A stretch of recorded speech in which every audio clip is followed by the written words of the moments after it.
हाँ पंडित चालू।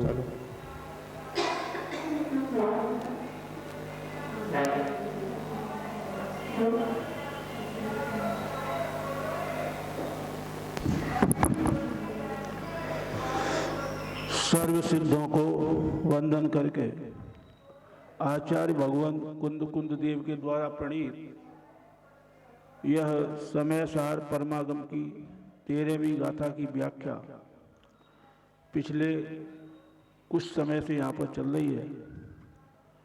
और इस 13वीं गाथा में आचार्य उपदेश देते हैं कि भूतात्मय से जाने हुए जो जीवादि नवतत्व हैं यही सम्यक्त्व हैं। इसी गाथा की टीका करते हुए आचार्य अमृतचंद देव कहते हैं कि यह जो शुद्ध चेतना मात्र है यह नव तत्वों में छिपी हुई है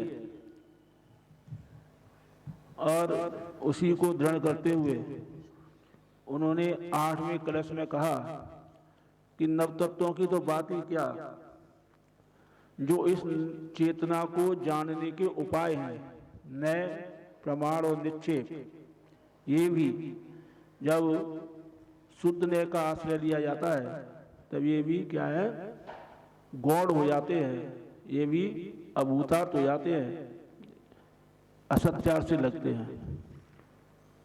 तो कल अपनी चर्चा यहाँ पर चल रही थी पृष्ठ संख्या 188 पर, और इसमें यही कहा था कि प्रमाण नय निक्षेप के विकल्प भी आत्म वस्तु में यथार्थ निर्णय करने के उपाय होने पर भी अतीन्द्रिय आनंद रूप आत्मानुभव में वे बाधक ही हैं, ये कहा था, उपाय रूप होते हुए भी। और इसके 3 अभाव यहाँ पर बताए थे भावार्थ में कि किस तरह से वे असत्यार्थ हैं। तो 188 पृष्ठ पर सबसे ऊपर लिखा था, तो कहा था कि पहले तो वस्तु के यथार्थ जानकर ज्ञान श्रद्धान की सिद्धि करना, अतः ज्ञान श्रद्धान की सिद्धि हो जाने के बाद श्रद्धान करने के लिए इन प्रमाण आदि का तो कुछ भी प्रयोजन नहीं है। और ये वास्तविकता भी है, क्योंकि उपाय तभी तक कारगर है जब तक उपेय की प्राप्ति नहीं हो जाती। उपेय की प्राप्ति हो जाने पर उपाय फिर किसी कार्य का नहीं होता, इसीलिए उसका सत्यार्थ कहा। दूसरी अवस्था में कहा कि जब तक हमें यथाख्यात चाहत की प्राप्ति नहीं हो जाती तब तक भी प्रमाण या निक्षेप हमारे लिए उपाय हैं, और जब यथाख्यात चाहत की प्राप्ति हो जाती है तब वे उपाय भी असत्यार्थ हैं, ऐसा कहा। और तीसरी में अभाव इसलिए कहा कि जब हमें अपना लक्ष्य जो सिद्ध अवस्था है उसकी प्राप्ति हो जाए तो भी उपाय रूप से ये प्रमाण या निक्षेप हैं, इनका भी कोई प्रयोजन फिर वहां पर सिद्ध नहीं होता है, इसलिए भी ये असत्यार्थ है। यहाँ पर इसको दर्शन ज्ञान चारित्र लगा ले। हाँ, पहले में दर्शन की श्रद्धा के लिए उपायभूत, दूसरे में फिर चारित्र के लिए पूरी तरह से, और फिर सिद्धत्व के लिए उपायभूत। तो वहां तक ये उपाय जहां जहां इनकी भूमिका है वहां तक उपाय रूप में स्वीकार है। पर जो चीज अब जैसे सम्यक दर्शन हो गया, प्रमाण नय निक्षेप के द्वारा वस्तु का ज्ञान होने पर, यथार्थ ज्ञान होने पर यथार्थ शुद्ध हो गई, सम्यक दर्शन हो गया, तो एक कार्य तो हो गया। अब सम्यक दर्शन के लिए इन उपायों की आवश्यकता नहीं है, सम्यक दर्शन कार्य तो हो गया। अब किसके लिए आवश्यकता है? अब छायक चारित्र के लिए। अब चारित्र में वृद्धि के लिए हमें प्रमाण नय निक्षेप प्रयोजन भूत हैं। कब तक? कि जब तक उसकी पूर्णता नहीं हो जाती तब तक, और उसकी भी पूर्णता हो जाए तो अब वे असत्यार्थ है, अप्रयोजन भूत है। फिर हमारा प्रयोजन क्या सिद्ध रह जाता है? सिद्धत्व की प्राप्ति, शुद्ध नय के आश्रित जिस आत्मा को हमने अनुभव किया था उसकी पूर्ण रूप से प्राप्ति। तो सिद्धत्व की प्राप्ति नहीं हो जाए तब तक प्रमाण नय निक्षेप अपनी भूमिका के अनुसार उपाय रूप में जितने हैं उतने हैं, और जैसी सिद्धत्व की प्राप्ति हो जाती है ये उपाय भी उपेय की प्राप्ति होने पर असत्यार्थ ही भाषित होते हैं, ऐसा यहाँ पर कहा था। बहुत ही सरल भाषा में, बहुत ही सरल भाषा में समझा दिया है, बहुत ही सरल भाषा कह दी, स्पष्ट यहाँ कह रहे कि जैसे जैसे आप ऊपर की ओर बढ़ोगे तो नीचे नीचे के जो अपने उपाय किए थे वो आपके लिए आगे की उनका अवस्था अभाव में ही समझना अभाव उस ही अवस्था में। समझो। अभाव है, क्योंकि एक सीढ़ी के बाद में हमने दूसरी सीढ़ी पे पहुंचे तो नीचे वाली सीढ़ी छूट गई। तो यहाँ पे भावार्थ में उन्होंने यही लिखा यहाँ पर ही है। कि श्रद्धान की सिद्धि करना, अतः ज्ञान श्रद्धान की सिद्धि हो जाने पर श्रद्धान करने के लिए इन प्रमाण आदि की जो कुछ प्रयोजन नहीं है श्रद्धान करने के लिए। अब यहाँ क्योंकि पर जो ये श्रद्धान करना था वो तो हो गया। हम यहाँ पर बता दें ये कब प्रयोजन भूत नहीं है कि जब सिद्धि हो जाए तब सिद्धि हो जाता है। भला हम उसको सिद्धि होने से पहले ही छोड़ दें तो गड़बड़ा काम तो है ही है। हाँ तो वो तो 12वीं गाथा में उसका निषेध किया था ना, अपरम भाव में ठहरे हुए को। तो यहाँ पर ये स्पष्ट कह रहे हैं कि आपको जब उस और एक सहजता से देखा जाए, ये जैसी मंजिल पर पहुंचते हैं तो स्टेशन पे गाड़ी पहुंचते ही और लक्ष्य वैसे बहुत से स्टेशन पड़ते हैं बीच में, और जैसे अपना जो अंतिम जो स्टेशन होता है जहाँ की टिकट हमारे पास है तो गाड़ी कोई छुड़ाने के लिए बोलता नहीं है, गाड़ी छूते ही छूट जाती है। फिर कोई गाड़ी को लेकर अपने उठता नहीं है वहाँ से वो, और जब तक मंजिल नहीं मिली तब तो गाड़ी को उपाय है उसके लिए। तो यहाँ पर है जी, हाँ तभी तक व्यवस्था यहाँ तक लगानी पड़ेगी जब हमको गाड़ी जब मंजिल मिल जाएगी, लक्ष्य तक पहुँच गए तो जितने भी जो हमारे उपाय थे, जितने हमने साधनों को जोड़ा था वो साधन ऑटोमेटिक छूटेंगे, छोड़ने नहीं पड़ेंगे। हाँ लेकिन उपाय को उपाय समझना, हाँ वो भी आवश्यक नहीं समझना। देखो यहाँ पर है यात्री के सफर करते समय तो भी व्यक्ति यात्री है, सफर कर रहा है, वो जान रहा है कि गाड़ी मुझे छूटनी है, जान रहा है तो फिर ठीक है, जान रहा है। और अगर वो गाड़ी को अपना मानेगा तो उसको छोड़ ही नहीं पाएगा। अगर मान्यता में ये बैठ गई गाड़ी मेरी है मैं गाड़ी को नहीं छोड़ूंगा तो गाड़ी वो 3 काल में नहीं छोड़ पाएगा और ना मंजिल पहुंच पाएगा, वो घूमता रहेगा। अब इसी बात को आचार्य मुचनदेव आगे के कलश में और दृढ़ करते हैं कि उन प्रमाण नए निश्चेप से जानी हुई जो आत्मा है उसी का शुद्ध नए के आश्रय से कैसा अनुभव होता है या कैसा अनुभव करना चाहिए, ये यहाँ पे 9वें कलश में उन्होंने बताया है। कलश पढ़ते हैं अपन पहले। उदयति नय श्री सस्तमेति प्रमाणम कुचदपि न च विधो याति निक्षेप चक्रम।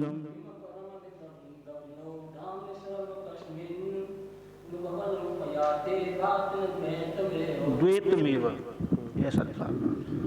अब इस 9वें कलश की व्याख्या यहाँ पे होगी, अपन सभी लोग यहाँ पे 9वें कलश की व्याख्या सुनेंगे और अपने को उपयोग को एकाग्रचित करेंगे, और जिनके पास समय सा स्पष्टीकरण ग्रंथ उपलब्ध है वे सभी पृष्ठ संख्या 188-89 निकाल लेंगे और इस 9वें कलश की व्याख्या यहाँ पे जो 13वीं गाथा के संदर्भ में ही है, ये 9वां कलश उसी गाथा के अर्थ को और सुदृढ़ करता हुआ और स्पष्ट करता हुआ ये कलश है। तो अपन सभी लोग इसकी व्याख्या सुनाएंगे।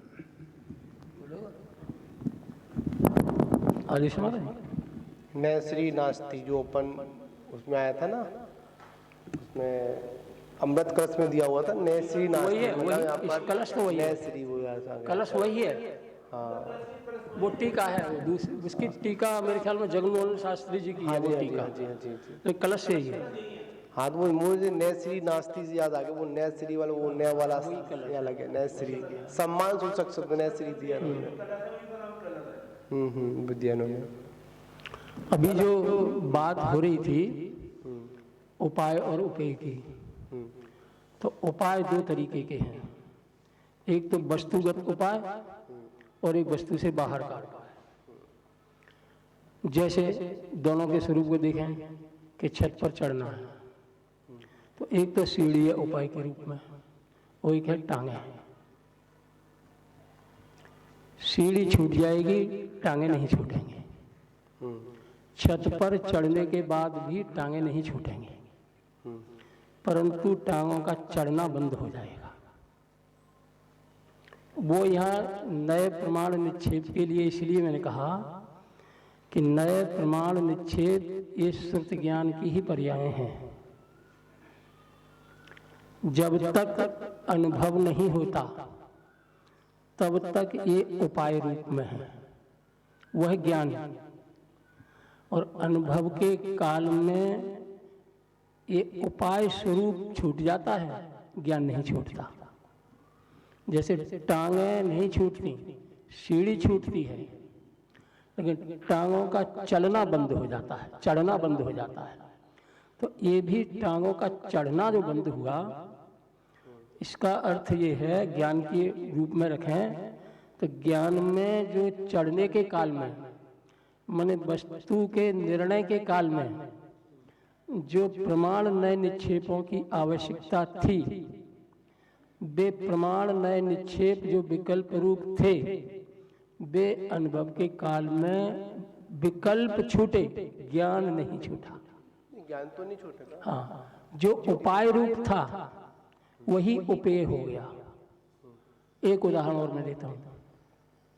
जैसे थाली में भोजन रखा है, बहुत सुंदर भोजन रखा है, तो भोजन को आंख देखे, माने ये आंख के द्वारा ज्ञान देखे तो रीझ जाए, अच्छा है, खाने योग्य है, सुंदर है, प्रासक है। स्पर्शन से ज्ञान देखे तो रीझ जाए, अच्छा है, गर्म है या ठंडा है। गंध से ज्ञान देखे, अच्छा है, सुगंधी युक्त है।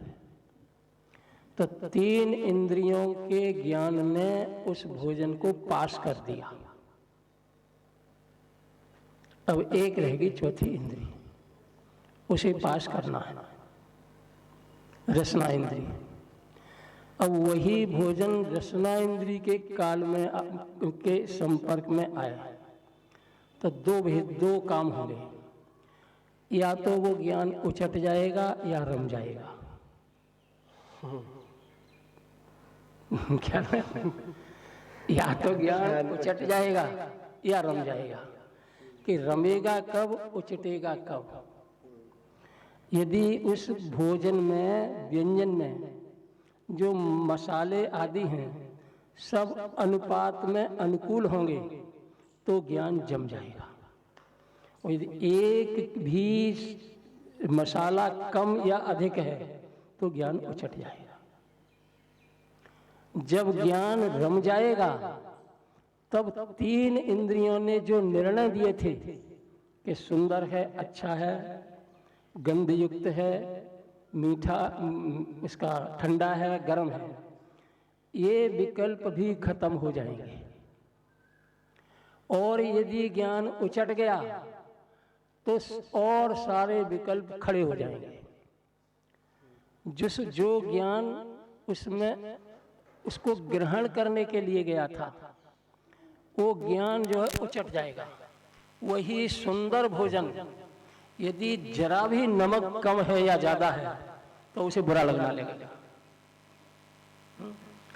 इसी प्रकार से सम्यक तरीके से इन विकल्पों, नए प्रमाण निक्षेप के सम्यक विकल्पों द्वारा यदि तत्वार्थ का यथार्थ निर्णय नहीं हुआ, कहीं भी कुछ कमी रह गई तो अनुभव से ये उचट जाएगा। और यदि सम्यक रीति से निर्णय तक जाकर के अनुभव में हुआ है तो ना अनुभव वाला विकल्प और ना पूर्व वाले विकल्प, सब शांत हो जाएंगे। तो यहाँ ये तो आचार्य ने कहा जैसा है वैसा सिद्धांत कर लो। हाँ, तभी और वही चीज जब अनुभव में आएगी तो विकल्प कुछ होगा ही नहीं। वैसा श्रद्धान, उससे पूर्व वैसा ही ज्ञान। सम्यक दर्शन के लिए जो पुरुषार्थ है एक, यही 9 तत्वों का निर्णय और स्वरूप जानना, देखना। और अभी इन्होंने कहा ना, सम्यक चारित्र के लिए भी वही है, कोई दूसरा नहीं है। और पूर्णता के लिए भी वही है। इसीलिए कर्ता कर्म अधिकार में अमृतचंद्र स्वामी ने कहा कि इस भेद विज्ञान को कब तक भाना, कि जब तक मोक्ष नहीं होगी तब तक। क्या है? हाँ, भेद विज्ञान का सिद्धा सिद्धा एक केचना, अस्य भाव तो बद्धा बद्धा एक केचना। कि कब तक इस भेद विज्ञान को भाना, कि जब तक मोक्ष अवस्था नहीं हो तब तक। और हमें लगता है कि देखो भेद विज्ञान जो है सविकल्प दशा में तो हमें लगता है कि भेद विज्ञान है। 6वें मूल स्थान तक, 7वें मूल स्थान तक जहाँ बुद्धि काम करती है तब बुद्धि गोचर वाला। लेकिन यहाँ बुद्धि गोचर नहीं है तो 8वें शुक्ल ध्यान की भूमिका में फिर अरहंत की भूमिका में, तो अरहंत की भूमिका में तो सब कुछ गोचर है, लेकिन श्रेणी आरूढ़ के काल में बुद्धि गोचर नहीं है, तो वहाँ भेद विज्ञान कैसे होता होगा? भेद विज्ञान तो होता है, अमृतचंद स्वामी कह रहे हैं। अब कैसे होता होगा कि पूर्व में जिस बुद्धि का आश्रय लेकर के भेद ज्ञान किया था, क्या नहीं, उसी वैसा ही भेद ज्ञान अब अनुभव के काल में है। विकल्प नहीं है, लेकिन भेद और ज्ञान, इसमें से जो भेद उपादेय रूप में था उसमें ज्ञान जम जाता है, और जिसमें से भेद ज्ञान के द्वारा पहले ये निर्णय किया था कि ये छोड़ने योग्य है, इसे छूट जाता है। रमना और छूटना, रम गया जिसमें रमना था उसमें रम गया, जिसमें जो छूटना था वो छूट गया। और गौण का अर्थ भी यही है, भूतार्थ अभूतार्थ में ये गौण का अर्थ है कि वास्तव में यदि हम देखें कि ये गौण होते हैं, ये अभूतार्थ हैं या गौण है, दोनों के अर्थ में भी तो फर्क है ना, कि ये अनुभव के काल में ये जो प्रमाण नए निक्षेप के जो विकल्प हैं वे अभूतार्थ हैं या गौण हैं। तो अब इसी उदाहरण से देखो कि दो उदाहरण अभी दोनों सामने आए थे, सीढ़ी पर चढ़ने का और ये भोजन करने का। कि सीढ़ी पर चढ़ने का जो टांगों की जो प्रक्रिया चल रही थी, एक एक सीढ़ी छोड़कर दूसरी सीढ़ी पर चढ़ने की, उस काल में ये टांगें स्वयं ही आगे बढ़ती हैं, पीछे की सीढ़ी छूटती है। ये एक प्रक्रिया। छत पर पहुंचने के बाद ये टांगों की प्रक्रिया चढ़ने रूप नहीं है, ये गौण है या खत्म हो गई? गौण हुई, खत्म कहाँ से? छत पर चढ़ने के बाद ये बताओ, ठहर गई तो खत्म हो गई। हाँ हाँ, मतलब इसमें अभूतार्थ क्या हुआ? अभूत माने जिसका कोई अस्तित्व ना हो। तो वो ये क्या है कि सीढ़ी का भी अस्तित्व है, टांगों का भी अस्तित्व है। तो इसमें अभूतार्थ क्या रहा कि जो क्रिया हो रही थी चढ़ने की, वो अपने काल में तो भूतार्थ थी, सत्यार्थ थी, और सीढ़ी छत पर चढ़ने के बाद वो क्रिया बंद हो गई, खत्म हो गई, जरूरत नहीं है, अब खत्म हो गई। तत्व निर्णय के काल में और अनुभव के काल में, तत्व निर्णय के काल में गौण और तत्व प्राप्ति के बाद ये खत्म। तभी तो कहते हैं कि दो ही तो तत्व रह जाते हैं मूल में। ये 7 तत्व जो हैं, जिसमें से 5 तत्व जो है जीव और जीव के ही विशेष हैं, ये मोक्ष को प्राप्त करने के बाद, केवल ज्ञान प्राप्त करने के बाद ये तो खत्म ही हो जाते हैं। आश्रव खत्म, बंध खत्म, संबर खत्म, निर्जरा खत्म, मोक्ष प्राप्त। ये संबर निर्जरा मोक्ष में ही समाहित हो गई, हो गई कि नहीं हो गई? और ये जो आश्रव बंध के ये तो विपरीत रूप थे, खत्म हो गए, ये खत्म हो गए। और संबर निजरा मोक्ष, संबर निजरा ये मोक्ष में समाहित हो गए। और मोक्ष भी कोई अलग चीज थोड़ी है, जीव का अत्यंत विशुद्ध भाव, उसी का नाम तो मोक्ष है।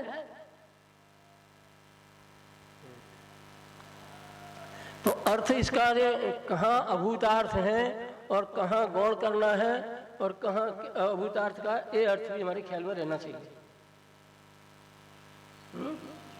इतना भी गौण बताया था, भी इतना भी गौण हो गया कि वो असत्यार्थ रूप में हो गया।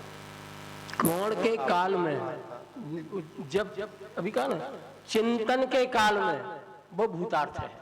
नहीं, वो भी बात आई थी ना कि नजर भी उदाहरण दिया था कि पैर छत पर पहुंचने के बाद है या नहीं, पैर तो है पर वो क्रियात्मक नहीं है, तो उसको भी देखने में गौण अवस्था ही आएगी। नहीं महाराज, तो उसको क्या कहेंगे? वो उपाय जो था वो उपेय हो गया। उपाय उपेय रूप का, पर पैर तो वहां पर भी है। हाँ, तो वो वस्तुगत है ना। तो हाँ, चिंतन वाला तो वस्तु तो रहेगा, अपन का ना ज्ञान तो रहेगा। गौड़ भी मतलब उसमें होगा, शब्द दिया था अभी आपने, गौड़ भी असत्यार्थ रूप हो गया। तो एक बात आई थी इसको, हाँ हाँ, गौण भी असत है, गौण भी हाँ असत हो गया, तो एक नहीं है इसलिए वो वैसा हो गया वहाँ पर। अभी आपने एक बात कही थी, गौड़ और असत्यार्थ, दो शब्द दिए थे, ठीक है ना। तो गौड़ को तो हम एक समय के लिए कहते हैं कि एक की मतलब मुख्यता और किसी की गौणता, हाँ, एक वो गौण होता है, और इसको तो अपन गौण कहते हैं। एक की मुख्यता बाकी की गौण, मतलब उसकी मतलब वो साइलेंट रहना उसको गौणता कहते हैं। पर एक होता है असत्यार्थ। तो असत्यार्थ में क्या लेंगे, असत्यार्थ में क्या लेंगे अपन, इसको अपन एक साथ समझिए उसको अपन विषय। असत का वैसे जो शब्द है ना, तो ये सत का विरोधी है। सत्य स्वरूप जो वस्तु है वो तो सत है, और जो सत नहीं है और सत्य का उसमें आरोप किया जाए वो असत है। तो असत नाम की कोई चीज नहीं है, और असत को व्यवहार में कहा है, इसलिए व्यवहार नाम की कोई चीज नहीं है। जितनी सत वस्तुएं हैं उन्हीं में से एक को, एक के भाव को उपचार करके दूसरे में कहना व्यवहार है, ये व्यवहार है। अथवा व्यवहार और तरीके से भी है कि एक ही वस्तु जो अभेद है उसको भेद कर देना, ये भी एक व्यवहार है।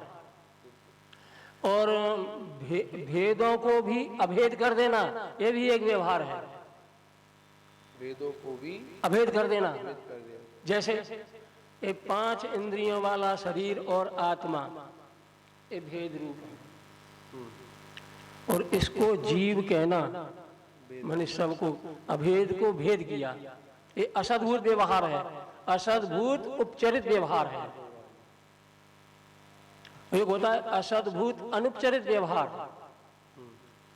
अब इसकी अपेक्षा कहा था, तो इसके भीतर जाओ, कर्म आदि हैं, कर्म आदि के साथ आत्मा को जोड़कर कर्म वाली आत्मा कहना, ये भी असद्भूत अनुपचरित व्यवहार।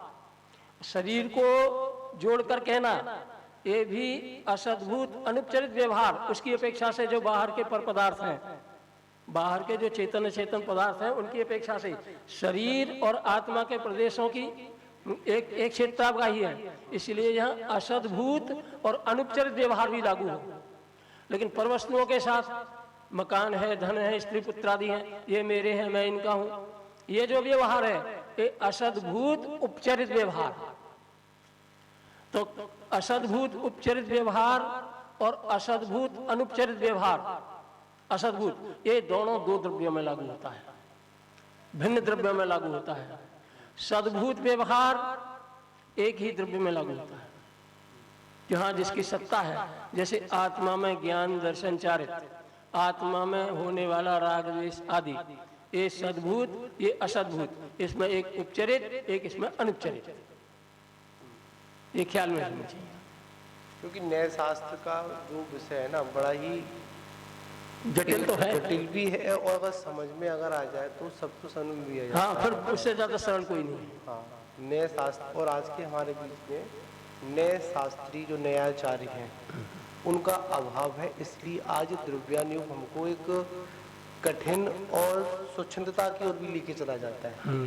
अगर न्यायाचार हमारी भी उपस्थित हो, न्याय का सारा लेकर पढ़े अपन, तो आप कोई दिक्कत यहाँ पर आएगी नहीं। यहाँ पर जैसे अभी उलझाने वाला उस पर बता दिया कि अब पहले तो आपने दर्शन ज्ञान को आपने उपादेय मतलब उपादेय कहा, उपाय कहा, बाद में आपने उसको उसको भी छोड़ दिया। जो साधना के काल में उपाय रूप, और साधना का फल जो साध्य की प्राप्ति हो जाए, तो वे ही जो है उपाय हो गए, उपेय हो गए। जैसे वस्तुगत और वस्तु से बाहर दो प्रकार के कारण। तो जो वस्तुगत कारण है वे तो वस्तु में भीतर ही रहेंगे, वे कहीं बाहर थोड़े चले जाएंगे, लेकिन वो उस काल में क्रिया रूप नहीं होंगे। जैसे उपाय के काल में क्रिया रूप है वैसे नहीं रहेंगे, उपाय के रूप में क्रियात्मक नहीं होंगे। हाँ, उपाय में तो देखेंगे, उपाय उपेय रूप में तो है, उपाय उपेय रूप में कोई क्रिया नहीं, उपाय रूप में क्रियात्मक है। इसको अगर कोई सरल उदाहरण कैसे लेंगे इसको ऊपर, क्या लेंगे इसमें, कोई अगर समझे इसको सरल उपाय? जे ही महाराज जी बहुत सरल उपाय है, जो उदाहरण है सीढ़ी पर चढ़ना और छत पर पहुंचना। चढ़ने के काल में जो टांगों की क्रिया है, एक आगे एक पीछे, आगे वाली मुख्य पीछे वाली गौण, गौण मुख्य इस तरीके से लगाएं। ठीक है। और असत लगाएं जब इसमें छत पर चढ़ जाने के बाद, क्योंकि दोनों क्रियाएं बंद हो गई। आगे चढ़ने की बात और बोर्ड खत्म हो गया है, प्रमुख और बोर्ड भी खत्म हो गया, खत्म हो गया, क्रिया भी खत्म हो गई, क्रिया भी खत्म हो गई, लेकिन टांगे खत्म नहीं हुई, क्योंकि ये वस्तुगत थी। तो वस्तुगत जो कारण है वो खत्म नहीं होता, वो कार्य रूप हो जाता है। कुछ बोल रहे महाराज जी, कुछ बोल रहे क्या आप? हाँ बोल रहे। हाँ जी कह रहे हैं, अगर ये चीज समझ में आ जाए तो ये विवाद आज जो है न समझ आने का ही कारण है कि जो आज जो है हमारे बीच में जो दोस्तों की बातों को लेकर के जो विवाद है, क्योंकि निर्माणी जो है अनेकांतवाद है और एकांतवाद में ये विश्वास नहीं करती। तो जहाँ अनेकांतवाद है और एकांतवाद अगर समझ में आ जाए, कोई तो कुछ लेके बात करता है, कोई तो उसी के बात करता है। हम तो जहाँ धर्म की बात है और जहाँ वस्तु को समझने की बात है और जिसके समझ में आ जाए, इसलिए कहा है कि ज्ञानी से ज्ञानी बात करते हैं तो वहाँ एक धर्म का जन्म होता है। और जहाँ ज्ञानी और अज्ञानी दोनों बैठे तो वहाँ पर भी बात नहीं बनती। और जहाँ दोनों ही अज्ञानी बैठे हों तो एक भूता एक लाख। तो कहने का तात्पर्य यहाँ ये है कि जो बहुत अच्छे ढंग से जो आपकी जो स्वाध्याय मान चल रही है, एक समझने की चीज है। और समझने के लिए आचार्य भगवंत कहते हैं कि मात्र उंगलियों पे गिरने वाले लोगों के ये समझने की बात है। बिगाड़ने वाले बहुत हैं और संभालने वाले तो बहुत ही बच्चे। इसलिए हम सभी को उस वस्तु के बारे में भली भांति समझना चाहिए और उसको अगर कोई व्यक्ति कुछ कह रहा है तो क्यों कह रहा है, कैसे कह रहा है, उसको चिंतन करना चाहिए और फिर उसको उसी भाषा में, ठीक है, उसी हिसाब से उसे समझाना चाहिए। तो अब कोई भी इसी प्रकार का विवाद, तो हमारी जैन सिद्धांत एक बहुत सुलझा हुआ धर्म है और इस धर्म से ही हम अपना उत्थान कर सकते हैं और कोई भी मार्ग नहीं है। इसलिए मैं इतना ही कह रहा हूँ कि जो आपकी स्वाध्याय चल रही है बहुत ही अच्छी चल रही है और कालांतर में भी यही चर्चाएं बहुत मजबूत चले और समझ में आज भी आएगी, कल आएगी, आना तो नहीं है। और जब भी आएगी, जब रास्ता खुल जाएगा, जिसकी समझ में आ रही है तो अच्छा है, नहीं आ रही तो अच्छा है। और तो सुने तो सही, कब से अपने उपयोग लगाए। ठीक है। जैसे कल वाले उदाहरण पंडित में इसमें आया था सफेदी, खुरखुरापन और मिठास रूप, इसमें विषय था। मिस्त्री वाला उदाहरण था इसमें। कहाँ पे? हाँ हाँ हाँ हाँ, अच्छा ठीक है। तो यहाँ पर इसको भी ऊपर सटीक अब अपन इसको भी लगा सकते हैं जो अपन उपाय विषय में। तो उसके लिए कुछ भी नहीं, इसको भी हम लगाते हैं महाराज। इसको भी लगा लें। जैसे चीनी की जगह हम आम खरीदने के लिए गए बाजार में गए, तो हम क्या साथ आम चाहते हैं? सुंदर हो, सुंदर का आँखें जिसे आँखों में समा जाए, यानी रंग का पीला हो, चिकना भी हो, गंधयुक्त भी हो और मीठा भी हो। अब हम बाजार में गए और आम के ठेले पर आम देखा, तो हम कितनी चीज, 4 चीजें हमने चाही थी ना, रंग पीला, गंध सुगंधी, और स्पर्शन चिकना, और एक रस मीठा। तो हम ठेले पर खड़े होकर के कितना निर्णय कर सकते हैं? तीनों कर लेंगे, तीन का पीलापन, सुगंध और चिकना। चिकना, 3 का तो हमने दूर रह करके कर लिया। अब मीठे का निर्णय ये इंद्रियां तो करेंगे नहीं, और ना इन इंद्रियों में बहने वाला ज्ञान भी करेगा, भी करेगी। अब वो लेना है हमें रसना पे। अब वो ऐसा आम जो देखने में पीला हो, आंखों ने पास कर दिया, गंध में सुगंध युक्त हो, घ्राण में पास कर दिया, स्पर्शन से भी वो चिकना हो, पास हो गया, लेकिन मीठा है तो उसमें रम गई, और खट्टा है तो उछट गए। तो आम की जो असली बात जो थी, जिसके लिए हमने आम में जो मुख्यता थी हमारी, आम ये 3, यद्यपि ये मुख्य नहीं थे, लेकिन ये 3 जो है 3 इंद्रियों की डिमांड वाले ज्ञान की डिमांड थी। मुख्य तो हमारा था वो रस या मीठा। ऐसा भी हो जाता है कोई आम कि देखने में खट्टा हो, वो देखने में हरा हो और चखने में मीठा हो, देखने में पीला हो और चखने में खट्टा हो। और कुछ आम ऐसे भी मिल जाते हैं कि आधे तरफ हरे आधे पीले, ऐसे भी दिख जाते हैं। और ऐसे भी कभी कभी दिख जाते हैं, वो उदाहरण में नहीं लेना, कि इधर से खाओ तो खट्टापन और इधर से खाओ तो मीठापन, ऐसे भी दिख जाते हैं। लेकिन उदाहरण हमें एक देख लेना है ना, तो हमें मीठे की बात देखनी है। जिस काल में रसना इंद्री पर आम आया, उस काल में यदि मीठा लगा तो हमें कोई विकल्प नहीं आता।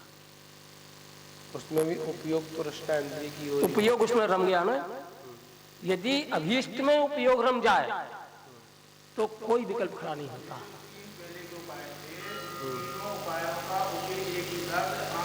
मीठा निकले, हाँ, मीठा हो और इन तीनों उपाय के करते हुए भी आम मीठा निकला तो उछट जाएगा उपाय। तो ये उपाय भी झूठे हो जाएंगे। और इन उपायों से जो निर्णय हमने किया था ना कि आम ऐसा होता है, ये इस श्रद्धा नहीं हो पाएगी ऐसी। प्रमाण में निश्चित से द्वारा जाने की जो वस्तु है वह अनुभव के काल में वैसे दिख जाए। हाँ, ठीक है, यही हम कह रहे हैं। वो अनुभव के काल में वैसे दिख जाए और दिख गई तो फिर प्रमाण है, निश्चित अभूतार्थ है, असत्यार्थ है, अप्रयोजमान है, कोई जरूरत नहीं है उनकी। क्योंकि जो जाना था प्रमाण है निश्चित से वैसा शुद्ध रहेगा। बात शुद्ध नहीं का मतलब है, अब उसमें किसी का कोई मिलावट नहीं है, ना मिलावट की, नहीं की, नहीं। शुद्ध नय की भी बात करते हैं महाराज जी, शुद्ध नय की थोड़ी बात। शुद्ध नय ये 3 इंद्रियों के द्वारा, मैंने ज्ञान के 3 अंशों को हमने देखा। तो आम पीला चाहिए, ये भी आंख ने देखा, ये भी शुद्ध नय का विषय है। हाँ, स्पर्शन ठंडा या गर्म, ये भी शुद्ध नय का विषय है। और गंध या दुर्गंध, एक घ्राण इंद्री वाले ज्ञान ने देखी, ये भी शुद्ध नय का विषय है। ये तीनों शुद्ध नय के विषय हैं। परंतु अनुभव से पहले कि रस कैसा निकलेगा, वो भी उस काल में शुद्ध नय का विषय है। परंतु जो रस मीठा हो जाए, मीठे में मीठा ही आ जाए, तो फिर एक भी विकल्प नहीं होता। तो शुद्ध नय और शुद्ध नय का विषय, शुद्ध नय चारों बिंदुओं तक ले गया, लेकिन शुद्ध नय का विषय आत्मा माने ज्ञायक भाव। यदि निर्णय सम्यक हुआ तो अनुभव के काल में कोई भी नय नहीं होगा, एक भी शुद्ध नय भी नहीं होगा। इसीलिए अनुभव जो है नय और निक्षेप और प्रमाण से रहित का है। प्रमाण में निक्षेप कौन उद्योत अनुभव में दिखे, तो वहां कोई भी विकल्प नहीं रहेगा कि आत्मा एकांत रूप है या अनेकांत रूप है, आत्मा अनंत गुण वाला है, दर्शन ज्ञान चारित्र वाला है, ये भी विकल्प नहीं रहेंगे। क्यों कि वेदन जो होता है ना, वेदन नए प्रमाण विक्षेप से रहित होता है। अनुभव नए प्रमाण विक्षेप से रहित है, सबका, मिथ्या दृष्टियों का भी। वो 10 लक्षण पूजा में पढ़ते हैं ना, भय त्याग दूध बिलाव पीवे आपदा नहीं देखता। जब बिल्ली जो है दूध भरे बर्तन पर जम जाए, वो ये नहीं देखती कि डंडे पड़ेंगे या क्या हो। स्वाद में इतनी मग्न, इतनी रम जाती है कि डंडे की भी उसे परवाह नहीं, और विचारती भी नहीं है कि डंडे पड़ेंगे या मेरी आरती उतारी जाएगी, तो भी नहीं छोड़े। अनुभव का काल ऐसा होता है। शुद्धात्मा का अनुभव, अनुभव से पहले शुद्धात्मा का ज्ञान, और शुद्धात्मा का ज्ञान करने वाले शुद्ध नय, और शुद्ध नय भी द्रव्य को देखे, गुण को देखे, पर्याय को देखे, तीनों को देखे, तीनों को देखे। एक दिन हमने आपको वो दिखाई थी नियमसार नंबर 9 की गाथा, नियमसार की। ये चेतन है, इसके गुण चेतन है, ये शुद्ध है, इसके गुण शुद्ध हैं, ये अरूपी है, इसके गुण अरूपी हैं।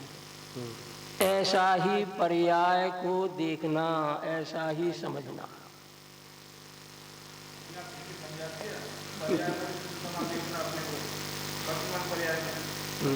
क्या वर्तमान पर्याय में अपने आप को सिद्धों की तरफ देखना, नौवीं गाथा है। नौवीं गाथा है। 47वीं गाथा भी क्या कहती है नियमसार की?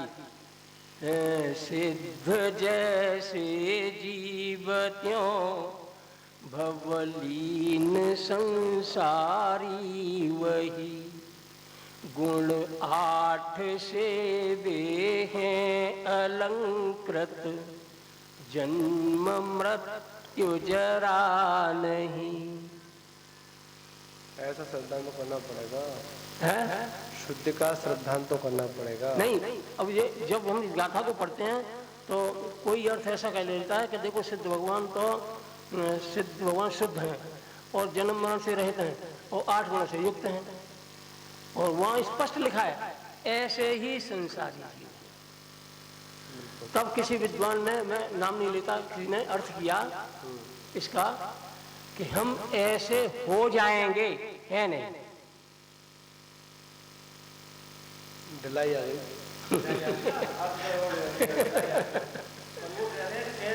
ऐसे हैं तो कहते हैं, फिर कहते हैं एक नए ऐसा भी है जो संसारी जीव को संसार की अवस्था में ही जन्म मरण से रहित और 8 गुणों से युक्त देख लेता है। बिल्कुल,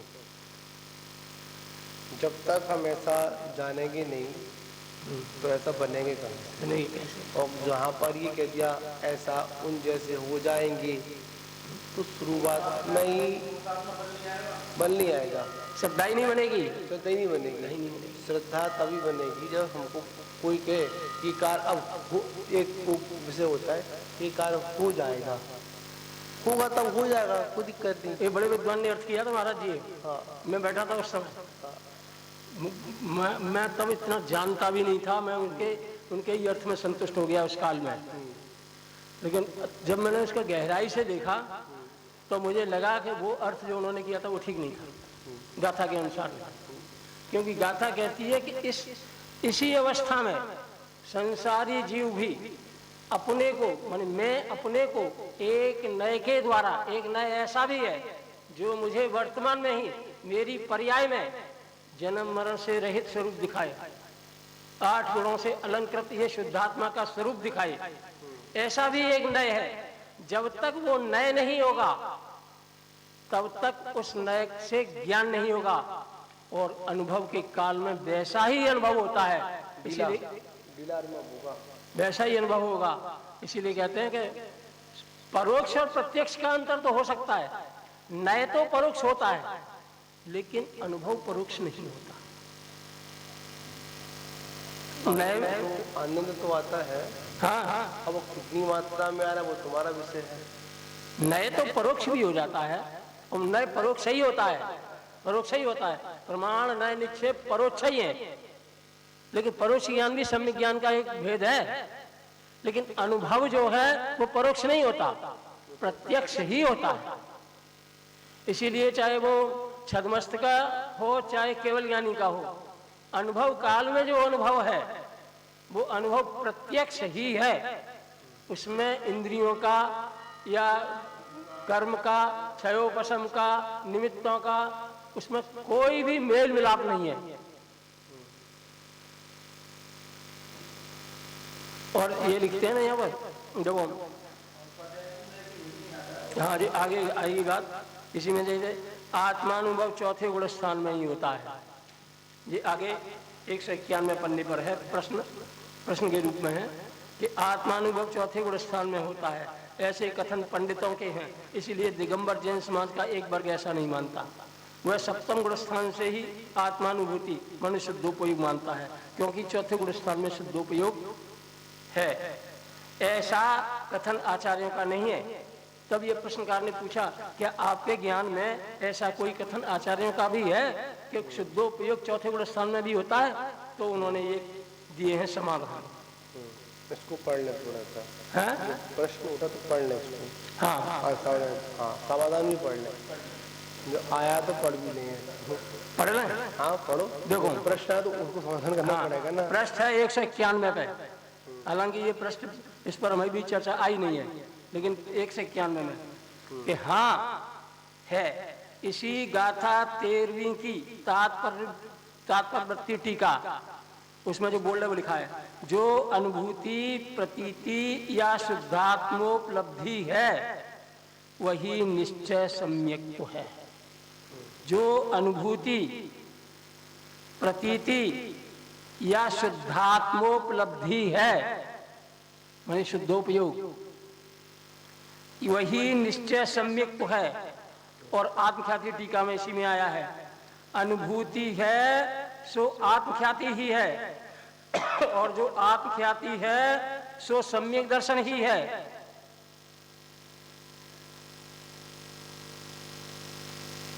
सोचना पड़ेगा महाराज जी इस पर चिंतन।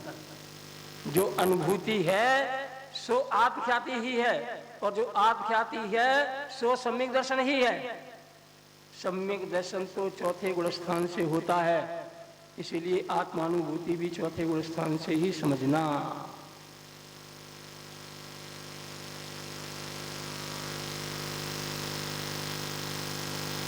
वाली मुख्यता और गौणता की बात नहीं आ गई। नहीं ना, मुख्यता गौणता की बात ही नहीं, अनुभव की बात है। महाराज जी मिथ्या दृष्टि है ना, मिथ्या दृष्टि जो 5 इंद्रियों के विषयों में लीन हो जाते हैं, तो 5 इंद्रियों के विषय उनमें लीन होते हैं, तो वो अनुभव जो लीनता में वो उन्हें कैसा लगता है? दुख रूप लगता है या सुख रूप? सुखरूप लगता है। सुखरूप लगता है। इसे महावीर भगवान भी आकर के उपदेश दें कि ये चीनी मीठी है, इसमें सुख नहीं है, तो वो मान जाएगा? क्यों? इसीलिए नहीं मानेगा क्योंकि वो उसके अनुभव में है। इसके लिए प्रमाण की आवश्यकता नहीं है, इसको नए नहीं जानेगा, नए प्रमाण निश्चय की जरूरत नहीं है, कितने भी तर्कों की जरूरत नहीं है। ये स्वभाव तर्क से बाहर की चीज है। प्रमाण नए निक्षेप जिसको छू नहीं सकता वो अनुभव है। मिथ्या दृष्टि के काल में जो विषयों का अनुभव है वो उस काल में उसके लिए सांचा है, इसीलिए नहीं छोड़ता। अब आचार्य देव उसको दूसरे तरीके से फोल्ड करते हैं कि तू कहता है सांचा है, हम भी उसे सांचा ही कह रहे हैं, लेकिन इस अनुभव के बाद, इस सुख के बाद कैसे दुख की उत्पत्ति होती है, इस सुख से कैसा भविष्य बनता है, वो और जरा देख ले। तब उस सुख से विरक्ति होगी। यदि उस सुख से ज्यादा सुख उसकी समझ में नहीं आता, वो 3 काल में नहीं छोड़ पाएगा। 2000 रुपए का नोट बालक के हाथ में है और बालक मुंह में दे रहा है, तो छोड़े कैसे? तो उसे 2 रुपए वाली टॉफी दे दो।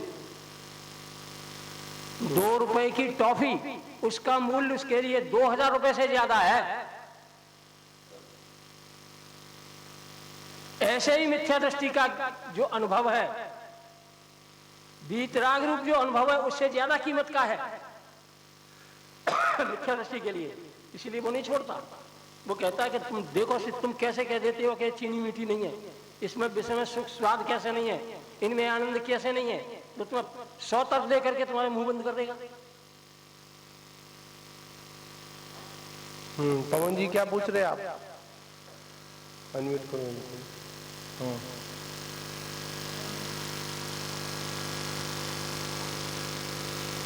कोई भी प्रश्न है इनके? हाँ पवन जी बोलिए। आवाज आ रही है? हाँ आ रही है, बोलिए आप। आवाज आ रही है? आ रही है। आपने मुझे अभी बताया था कि जो सद्भुत व्यवहार में आत्मा का ज्ञान दर्शन है, वो तो सद्भुत निश्चय होना चाहिए। राग द्वेष है वो तो व्यवहार की बात समझ में आती है, ये समझ में नहीं आई बात। क्या कही? आपने आत्मा का ज्ञान दर्शन सद्भुत व्यवहार ने बताया। हमने नहीं बताया, आचार्य ने बताया है। आपने थोड़ी देर पहले बोला आत्मा का जो एक ही सद्भुत व्यवहार में। हाँ महाराज जी, एक में भेद करना ये सद्भुत व्यवहार है बताया, लेकिन ये जो सद्भुत निश्चय है, एक में अगर एक के अलग, जैसे आत्मा में राग तो सद्भुत व्यवहार नहीं हुआ, लेकिन आत्मा में ज्ञान दर्शन तो सद्भुत निश्चय नहीं होगा। अब आप इसका स्पष्ट कीजिए। निश्चय तो सभी है, एक में भेद करना इसका नाम भी व्यवहार, और 2 को जोड़ना इसका नाम भी व्यवहार। व्यवहार का मतलब भेद करना, इसका नाम भी व्यवहार है। अभेद में भेद करना इसको व्यवहार कहते हैं। व्यवहार का मतलब मिला हुआ, जैसे आत्मा में दर्शन ज्ञान चारित्र के भेद किए, ये भी एक व्यवहार है, लेकिन ये सद्भुत व्यवहार है, क्योंकि इसमें सत्ता का भेद नहीं है, गुण भेद है। वो कराया जाएगा। व्यवहार का मतलब उसमें मिला जुला, और एक में है तब में आपको ठीक समझ में आ जाएगा। नहीं, गुण भेद भी व्यवहार होता है। एक वस्तु में गुण भेद, धर्म भेद, परिणाम भेद, छह और काल भेद, ये भेद है ना, ये भेद करके देखना ये व्यवहार है, और एक उसी को अभेद रूप में ग्रहण करना ये निश्चय है। हाँ अद्भुत क्या कहें? वो तो निश्चय व्यवहार की बात है, और उसमें जब हमने ज्ञान दर्शन को, तो ज्ञान दर्शन आत्मा का जो स्वभाव है, तो वो तो सद्भुत निश्चय नहीं हुआ। और आत्मा में राग है वो व्यवहार होगा सद्भुत व्यवहार में। ना ऐसा नहीं है। राग के काल में राग आत्मा है वो भी निश्चय है, राग में आत्मा वो भी निश्चय है, जो है वो निश्चय है। ये जो है आत्मा में राग है वो निश्चय है। ये बात अभी थोड़ा तो कर्म का कहना ये व्यवहार है, या कर्म को आत्मा का कहना ये व्यवहार है। आत्मा में राग है, इसी का नाम सद्भुत व्यवहार है, यानी ना सद्भुत तो है, सद्भुत है, लेकिन सद्भुत में भी शुद्ध शुद्ध के भेद पड़ते हैं। वो सद्भुत है और निश्चय है, क्योंकि वो उसके साथ एक में रहेगा, तन में रहेगा, और राग निकल जाएगा, इसलिए सुनो, अब हमारी बात सुनो। जो अशुद्धि है वो अशुद्ध निश्चय है, राग आदि अशुद्धि है, तो राग आदि से तन्मय आत्मा अशुद्ध निश्चय का विषय है। सम्यक दर्शन, सम्यक ज्ञान, सम्यक चारित्र शुद्ध है, तो ये शुद्धने से युक्त आत्मा वो शुद्धने का विषय है।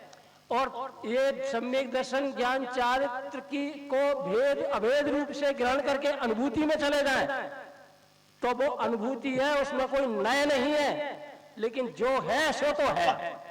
अनुभूति में तो नए की बात ही नहीं है, वो तो नया अतीत है, उसकी तो बात ही नहीं है। जब नए का प्रकरण आएगा बात तो उसकी है।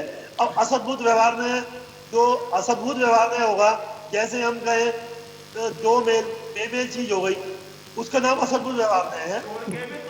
जोड़ के भी और तोड़ के भी दोनों, एक सद्भुत उपचरित, एक सद्भुत अनुपचरित। उपचरित और अनुपचरित का भेद बढ़ जाता है। दो को जोड़ने में असद्भुत उपचरित है, और एक ही में अशुद्धता को देखना ये असद्भुत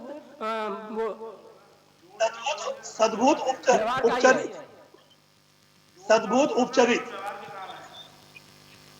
हाँ, शुद्ध के रूप में देखोगे तो शुद्ध है, और अशुद्ध के रूप में देखोगे तो अशुद्ध है। एक को कहते हैं प्रयोग कल्पना, एक को कहते हैं गुणभेद कल्पना। ये दोनों काल्पनिक हैं। मोक्ष मार्ग प्रकाशक में एक रहस्यपूर्ण चिट्ठी है बनारसी दास की लिखी हुई, उसमें तोड़ना और जोड़ना शब्द आया है कि परयोग कल्पना और गुण भेद कल्पना, ये दोनों व्यवहार है।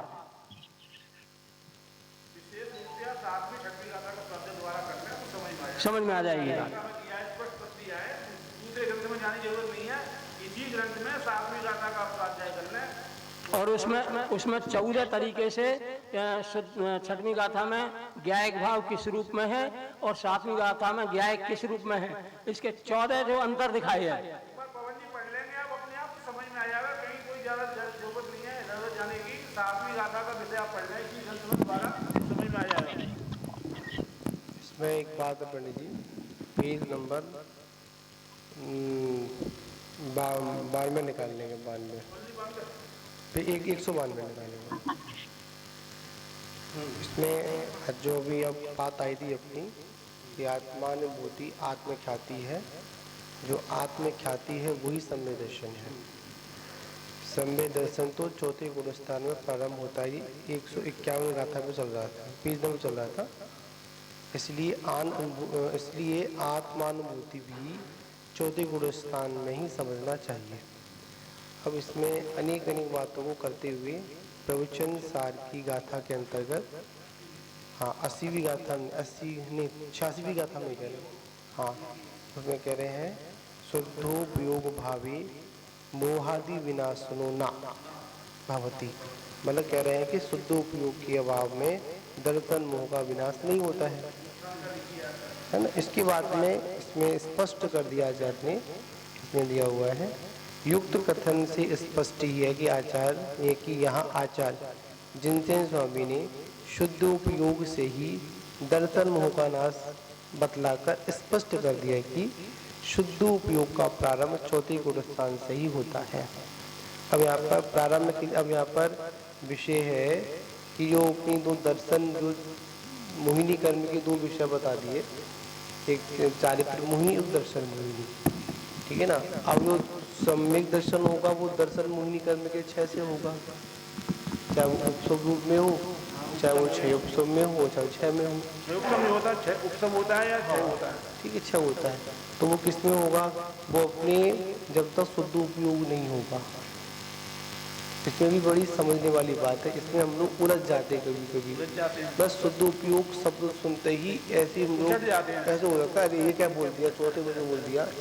पर यहाँ पर अपन अब यथार्थ स्थिति लगाएंगे। अब यहाँ पर बाहर की चीज़ों को एक समय के लिए आचार्य ने यहाँ पर कर दिया। अब यहाँ पर कर्म प्रकृति के साथ भी यहाँ जोड़ लेंगे। जैसे अपना विषय आया था ना कि जब तक अपना मतलब विशुद्धि नहीं बनेगी, आपने एक बात आई थी अपनी, थोड़ा दिमाग से हट रहा है मेरा, कर्म करने के, कर्म काटने के लिए कर्म नहीं करना,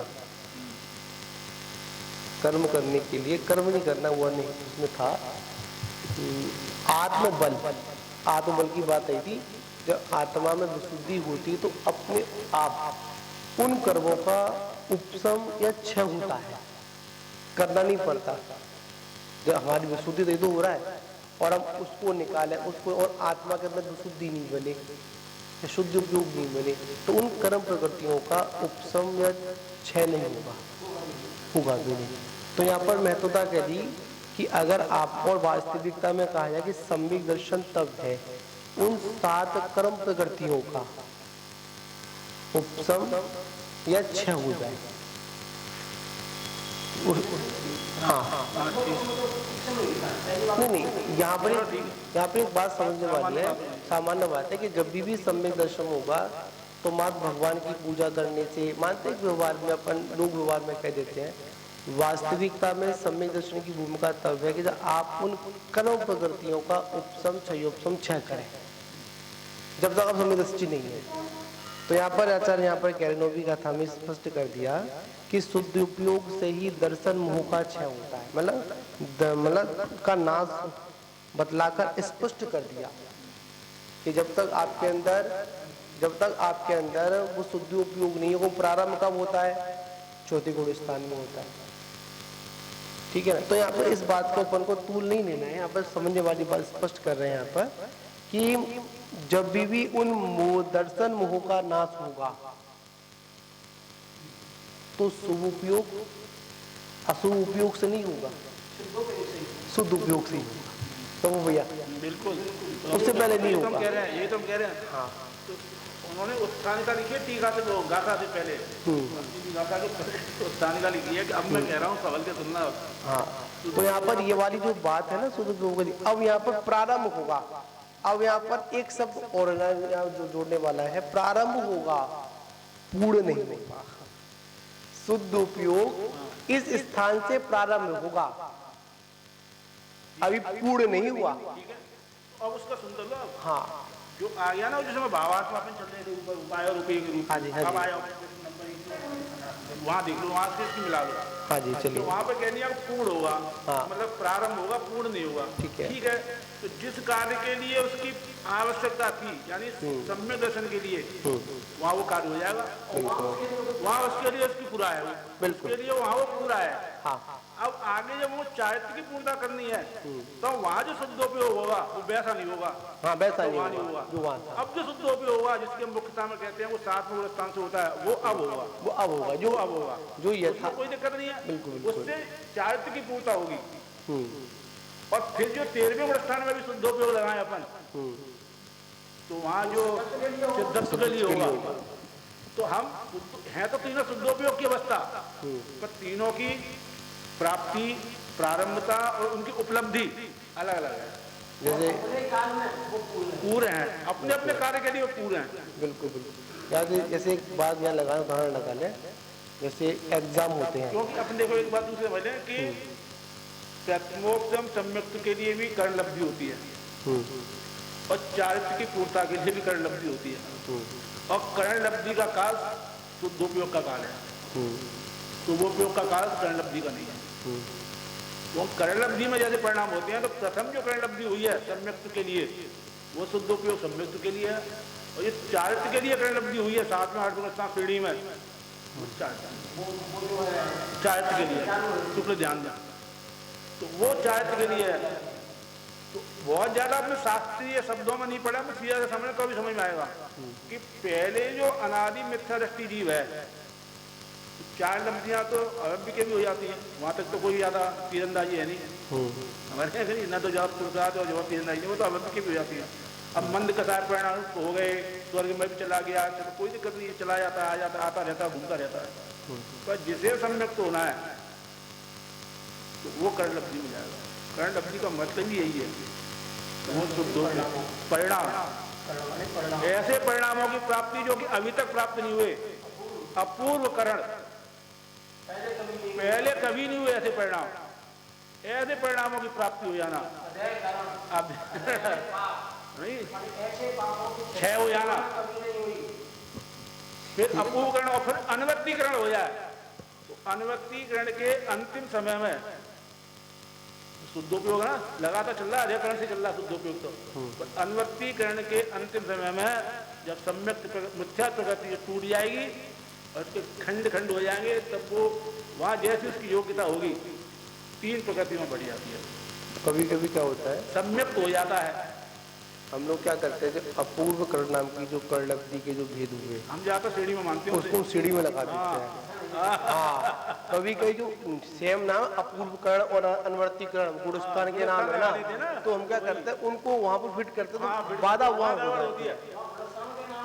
हाँ, और ये और परिणामों के या नाम परिणामों के नाम है। परिणाम विशेष। जब हम सिरसागंज में वहाँ सुखाबाद में थे तो बहुत पद्मा जी पंचमी सिखाता जब मैंने अध्ययन कर रहा था तो उसमें एक गाथा आती है, लब्धि सामग्री पंच विशेषार्थ परिणाम, ऐसा कोई गाथा है उसमें कि वो जो पंच लब्धियां हैं वो परिणाम विशेष हैं, उसमें भी करण लब्धि है, वो सामग्री है, 5 लब्धियां सामग्री है संयुक्त की, और उसमें अभी जो कर्ण लब्धि है वही विशेष सामग्री है। तो क्या होता है जब पढ़ते ना अपूर्वकरण अनवर्तीकरण, क्योंकि तो भेद कर्ण लब्धि के भेद होते हैं, तो कभी कभी कोई बात आई, कुछ लोग ऐसे होते हैं वो भी गुणस्थान में लगा लेते हैं, ज्यादा सामान्य लोग सामा में लगा लेते हैं, तो नाम सेम है तो वो हाँ तो वहाँ लगा लेते हैं, पर ऐसा नहीं करना चाहिए। हमको जो व्यवस्था जो परिणाम है उनकी व्यवस्था आचार्य अपूर्वकरण, कभी आपके ऐसे परिणाम नहीं हुए, वहाँ अपूर्वकरण है ऐसा ऐसा। और उसी गुणस्थान में उसको उस समय अतिशय मिथ्या दृष्टि कहा है। है तो मिथ्यात्व का परिणाम, अभी मिथ्या गया नहीं है, सत्ता में मिथ्यात्व ही है, पर परिणामों में इतनी विशुद्धता है कि गुण श्रेणी लेना भी प्रारंभ हो गई है। गुण श्रेणी नहीं, उपसम के लिए, ये छह के लिए है। यहाँ पर बड़ी बात ध्यान पर कह दी आचार्य भगवंत ने कि अगर दर्शन मोह का क्षय करना है, नाश करना है, तो शुद्ध उपयोगी व्यवस्था को स्वीकार करना पड़ेगा। और हाँ, स्वीकार करना पड़ेगा। और वो प्रारंभिक भूमिका में तो आप आचार्य बताते हैं प्रारंभ है, पर वो अभी क्लियर हुआ कि जो चारित्र की पूर्णता वाला जो है शुद्ध उपयोग है वो अलग है, वो अलग है। हम उसको मेन लिया, हम उसको यहाँ पर मेन ली करें। उसकी जैसे एक विषय आता है, जैसे हमने एक क्लास पास की, उसकी अनुभूति अलग है, उसकी अनुभूति अलग है। दूसरी क्लास पास की, उसकी अनुभूति अलग है। और हम चाहें कि दूसरी क्लास मतलब दूसरी क्लास की अनुभूति को पहले में लगाए, पहली बात तो आएगी नहीं, क्यों अब आप दूसरे तक पहुंचे नहीं अभी तक आप। पर इन तीनों दोनों की शुद्धोपयोग जो स्टूडेंट जिस क्लास में है और उस क्लास में जिस स्थिति में पास हुआ है, मानी प्रथम श्रेणी में पास हुआ, तो आगे की क्लास में उस समय प्रथम श्रेणी में पास की जो अनुभूति है वो अपरंपार है, दोनों की बराबर बराबर। क्योंकि शुद्धोपयोग में जो दोनों शुद्धोपयोग में किसी भी काल में शुद्धोपयोग हो तो उसका आश्रयभूत क्या है, निर्ज्ञायक भावी तो है। शुद्धोपयोग में क्या है, आश्रय किसका है, शुद्ध उपयोग चढ़ते नहीं है, बढ़ते ही नहीं है। इसलिए विशुद्धि बढ़ना इसका नाम व्यवस्था। इसलिए शुद्धोपयोग के भी कई सारे हम देखो इसमें लिखा ना, आत्म परिज्ञान से उसका मोह दर्शन मोह विनाश को प्राप्त होता है। तो आत्म परिज्ञान भी, आत्म परिज्ञान से मतलब केवल आत्मा जानने नहीं, वो ज्ञायक भाव जो 6वीं 7वीं गाथा में दिखाया है, ऐसा परिज्ञान आत्मा का, वो शुद्धोपयोग। केवल ज्ञान, हाँ, केवल ज्ञान स्वभाव को आश्रय करे हो, केवल ज्ञान में ही लीन हो तब केवल ज्ञान की प्राप्ति। यहाँ पर ऐसे लगा सकते हैं शुभ अशुभ शुद्ध, 3 भाव लगाते हैं, शुभ अशुभ और शुद्ध दोनों लगा लेते हैं। शुभ और अशुभ से तो हमेशा कर्म बंद ही होगा, जब भी कर्म का छेदन होगा तो शुद्ध उपयोग से, उससे पहले हो पाएगा।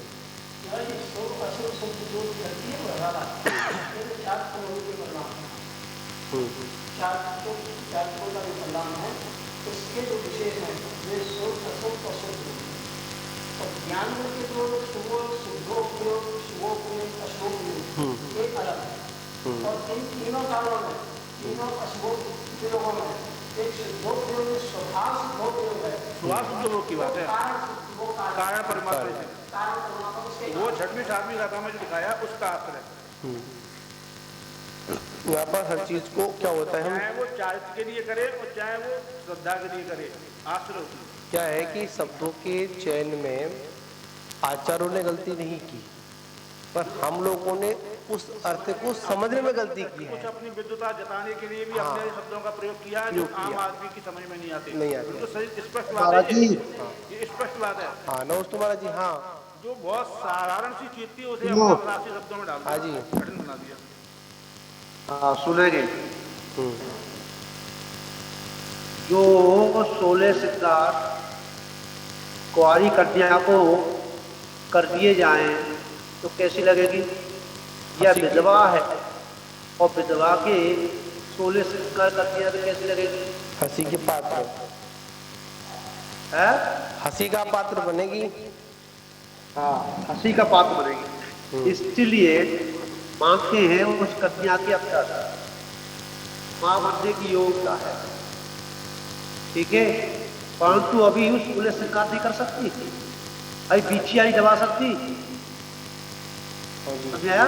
इसी प्रकार जो चौथा वरदान है, मांगते हैं कि वहां पे प्रारब्धता है, ठीक है, इसलिए वहां पर जो है आचार्यों ने कहा चौथे के स्थान में जो हाँ आत्मा की अनुभूति भी बताई है, ठीक है, सातवें स्थान में बताइए, और किन्हीं आचार्य ने तो सातवें स्थान में भी नहीं बताई है, ठीक है। सुनो, इसलिए हमें आचार्यों को झुठलाना नहीं है, जो आचार्यों की वाक्य है आप मानते हैं, चौथे स्थान में जो कहा है उसको स्वीकार करते हैं, परंतु जो आचार्य ने कहा उसको भी हम मानना है। इस आचार्य ने, अभी पंडित जी ने कहा विद्वानों का जो मत है, आचार्यों का जो मत है, अरे विद्वानों का मत कहां से आया? जैसे स्वतंत्र ये समाज तो है अपनी जगह में थी, शामिल थी, पर उन्होंने जो गड़बड़ी की, क्या कर दिया उन्होंने? मलनाथ को मल्ल कुमारी कह दिया, ठीक है, झाड़ू लगाते सबके नष्ट कह दिया है। बहुत सी उन्होंने बात है कि आचार्यों की विचार नहीं मिले, वो धर्म अलग हो गया। तो भैया ये बताइए कि हम तो समाज को तोड़ने में धर्म नहीं है, समाज को जोड़ने में है, ठीक है, समझने वाली बात। इसलिए सुनो, साधु समाज या दूसरा पक्ष कह दिया कि ये चौथे स्थान में मानते हो, सातवें स्थान में मानते हैं, एक ने कह दिया सातवें नहीं मानते और आगे मानते। अरे भैया जो जैसी है उस स्थिति को मानो, अपनी जबरदस्ती जो उसमें वोट लगाने की आवश्यकता नहीं है। नहीं, यहाँ पर एक सुनो, आपने जो कहा बिल्कुल यहाँ पर बात समझने वाली है। यहाँ पर एक बात अपन समझेंगे, पहले भी इसमें चर्चा हुई थी, आत्मानुभूति या आत्मख्याति या जो भी कुछ भी चलता है, समय दर्शन है। तो यहाँ पर एक आचार्य भगवंत की गाथा है। अब आपसे हम पूछेंगे, आप लोगों को समाधान देंगे हमको कि जब भी दर्शन मोहिनी या किसी भी कर्म का क्षय होगा तो कैसे होगा, उसकी क्या व्यवस्था है, उसमें कौन सा उपयोग लगाएंगे, मैं कौन सा भाव लगाएंगे, अपन शुभ लगाएंगे, अशुभ लगाएंगे या विशुद्ध लगाएंगे? लगेगा है, विशुद्ध लगेगा ना, ठीक है। जब विशुद्ध लगे, शुभ और अशुभ से हमेशा कर्म बंद होता है, ठीक। और जो शुद्ध उपयोग है, बस शुद्ध उपयोग मतलब यहाँ पर है, यहाँ पर पहले इसको क्लियर करके चल रहे हैं कि जो शुद्ध उपयोग चारित्र के साथ में होता है। तो भैया जो चारित्र के साथ में जो शुद्ध उपयोग होता है, पहले भी अपने आत्म टीका में पढ़ा था, हाँ, चारित्र है, चारित्र के लिए होता है, तो वो एक आगे की ओर वृद्धि को प्राप्त होता है। अब यहाँ पर हम पहले क्लियर करके चल रहे हैं, आपने शायद उसको सुना होगा कि जो चतुर्थ गुण स्थान में शुद्ध उपयोग है उसका लेवल वहीं तक है। हाँ, ठीक, कोई दिक्कत नहीं। हाँ, हम यहाँ पर उसको नहीं, हम उस बात को यही तो बात कह रहे हैं, जो आप कह रहे हैं वो सब कह रहे हैं। हाँ, और पंडित जी ने अभी कहा शास्त्रों में पढ़ के कि क्या नाम है, साधु का ये मत है, विद्वानों का ये मत का कोई नाम नहीं, नहीं, साधु का कोई नाम नहीं है इसमें। साधु का काम मेरी एक आपसे पहले भी चर्चा हुई थी हमारी आपसे। हाँ, तो यहाँ पर एक विषय हमने आपसे पूछा था, जैसे पहले भी ये विषय आया था, उसमें मतलब कौन सा विषय था, आप थोड़ा सुनेंगे, मिनट निवेदन है कि एक विषय पहले भी आया था कि साधु का आचार्यों का मत है। यहाँ पर एक विषय ये था, आपको क्लियर कर दे हम लोग, जैसे हम हैं और आप हैं, या फिर जो श्रावक लोग यहाँ बैठे हुए हैं, ठीक है, ये जब विद्वानों के प्रवचन सुनते हैं, साधु के प्रवचन सुनते हैं, तो वहाँ पर एक शंका उठाई गई। उस शंका का समाधान अगली गाथा में किया गया। तो शंका क्या थी?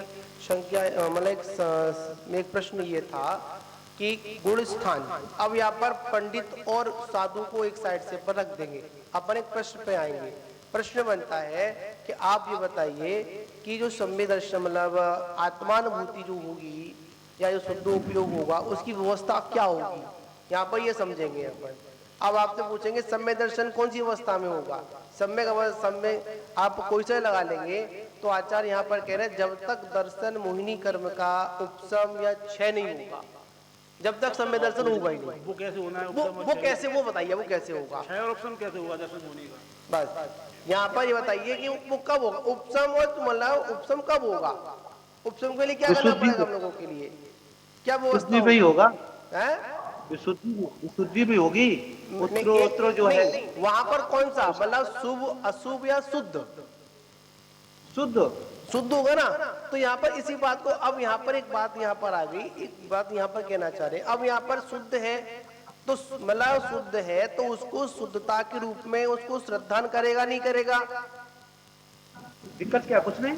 अरे तो यहाँ पर दिक्कत कुछ नहीं है, तो यहाँ पर थोड़ा उसको यहाँ पर पहली क्लियर करके चल रहे हैं। एक बात सुनिए, जो व्यवस्था आपकी है वो व्यवस्था आप तक है, जो व्यवस्था मुनि की है वो मुनि की व्यवस्था है, जो व्यवस्था आचार उपादक क्रम से बढ़ती जाती है वैसी वैसी व्यवस्था। ठीक है, हमारे पद बढ़े कैसे, हम लोग आगे बढ़े कैसे? वैसे देखा जाए अनंत में, सिद्ध में, साधु में, आचार में, उपाचार में कोई फर्क नहीं। अभी विषय आया था कि एक न ऐसा भी होता है कि जो हमको वर्तमान अवस्था में ही सिद्ध के समान ही ज्ञान कराता है। आप ज्ञान करिए, आप द्रव्य से भी, गुण से भी, पर्याय से भी, सबसे कराता है। एक न ऐसा भी है, और यही गाथा है 80 वाली जो आप पढ़ रहे हैं ना। हाँ जी, यही गाथा है प्रवचन सार की। हाँ, तो वही यहाँ कराता है। तो यहाँ पर विषय वो नियम सार की है। हाँ, जहाँ नया को ज्ञान कराया है। जैसे अभी आपने एक विद्वान का प्रसंग आया था, एक विद्वान ने बोल दिया कि ऐसा भी हो सकता है। आप जैसे एक डाउट बोला है, आपने ये कहा कि ऐसा भी आगे हो सकता है, एक आपका कथन था, ये संशय का कथन हो संशय, ये संशय वाला हो गया, यहाँ पर मजबूती नहीं आई। संशय का काम नहीं होता। और एक बार एक संशय मिथ्यावाद भी होता है, संशय मिथ्यावाद भी होता है। अरे होगा नहीं होगा, ढिलाई आ जाएगी, नहीं, तुम ऐसे ही हो, ऐसा श्रद्धान करो, ऐसा नया आपको ज्ञान करा रहा है। ठीक है ना। तो यहाँ पर हमको अपनी आत्मा, जब हमको अपनी आत्मा के प्रति श्रद्धान हुआ, ठीक, तो श्रद्धान कब हुआ? तो आत्मा को देखा या आत्मा के बारे में पूर्णतः से तो नहीं, कुछ रूप से, अंश रूप में उसका भान हुआ, कहीं तो होगा। इसी का नाम विशुद्धि है, और इसी विशुद्धि से ही आगे की विशुद्धि होगी, और उसी अवस्था देखे उसी विशुद्धि से आपका दर्शन मोह का क्षय होगा। हम लोग यहाँ पर क्या करते हैं, कभी कभी समझने वाली बात हो जाती है, हम कर्म काटने पर जोर देते हैं, अपने पुरुषार्थ को बलवान नहीं करते। अभी तक हमको यही सिखाया जाता है कि कर्म काटो, कर्म काटो, कर्म काटो, कर्म काटने हैं। ठीक है, कर्म काटने हैं, बिना कर्म काटे मुक्ति भी नहीं, बात पक्की है। पर कर्म काटने का उपाय क्या है, इस पर ध्यान नहीं देते हम लोग। कर्म काटने का मात्र एक ही उपाय है, विशुद्धि, शुद्धोपयोग, एक और कुछ नहीं है। एक नीति वाक्य है, बता दे रहा हूँ। हाँ, कि गुप्त पाप से बड़ा कोई दुनिया में पाप नहीं है। बिल्कुल, गुप्त पाप से बड़ा दुनिया में क्या है, वो छोटा किया, उसने गुप्त करके किया है, उससे बड़ा दुनिया में पाप नहीं। गुप्त करके पुण्य किया है, दान दिया है, उससे बड़ा कोई दान नहीं। और गुप्ती रूप धर्म किया है, उससे बड़ा कोई धर्म नहीं। गुप्ति पूर्वक, गुप्ती धर्म, गुप्ति, तीन गुप्ति, स्वरूप गुप्ती में चला गया, उससे बड़ा कोई धर्म नहीं। बिल्कुल यथार्थ यहाँ पर बात के लिए बात यहाँ पर है कि यहाँ पर यही आचार समझा रहे हैं कि जब भी आप मैं सुन रहा था एक दिन, हम अधिकांश क्या करते हैं, कर्म काटने के लिए कर्म करते हैं और लगे रहते हैं। कर्म काटने से, कर्म के लिए, कर्म काटने के लिए कर्म किया तो आपका कर्म को कटेगा नहीं, कोई वो भी कर्म है। आपने क्या किया, अशुभ कर्म को काटने के लिए शुभ कर्म कर लिया, तो है तो वो भी कर्म।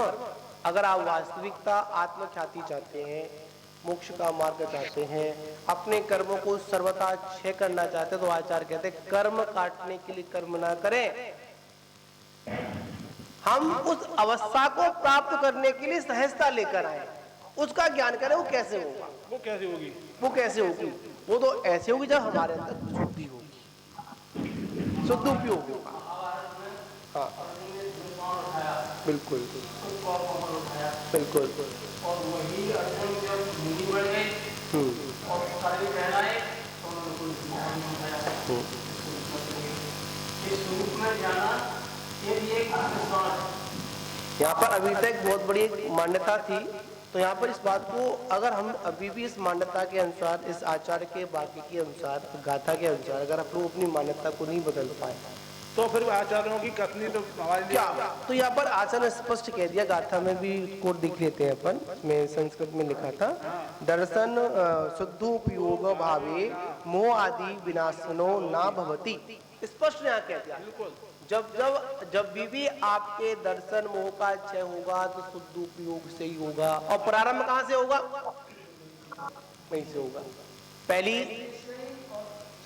और आचार्य जयसन स्वामी ने कि कहीं लोग भ्रमित में हो जाए कि इसका अर्थ चारित्र मोह न लगा लें, हाँ इसलिए इसमें अपनी टीका में 3 बार दर्शन मोह शब्द, हाँ दर्शन मोह ले लिया। अब चारित्र मोह नहीं है, चार मोह नहीं मत लगा लेना।